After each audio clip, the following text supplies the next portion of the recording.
एक पुरानी हवेली की भूतिया आत्मा। एक बार की बात है, एक छोटे से गांव में एक पुरानी हवेली खड़ी थी। लोग कहते थे कि उस हवेली में एक भूतिया आत्मा रहती है। हर रात वहां अजीब सी आवाजें सुनाई देती थीं। चांद की रोशनी में खिड़कियों से एक पुरानी औरत का चेहरा दिखाई देता था।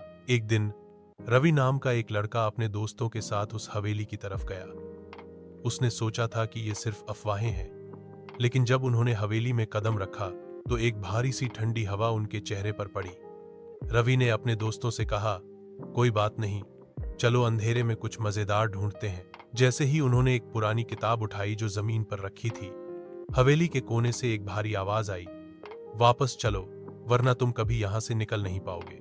दोस्तों ने समझा कि यह बस एक और मजाक हो सकता है, लेकिन रवि को लगा कुछ गड़बड़ है।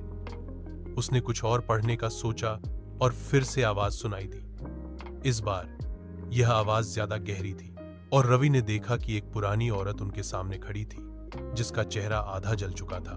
दोस्तों ने तुरंत हवेली छोड़ दी, लेकिन रवि ने सोचा कि उस औरत की कहानी जाननी चाहिए। उसने वह किताब फिर से देखी और पढ़ना शुरू किया।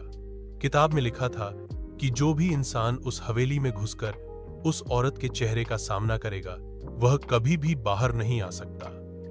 रवि ने थोड़ा सोचा और फिर उसने हवेली की कहानी का अंत जानने का फैसला किया। यह थी एक पुरानी भूतिया कहानी।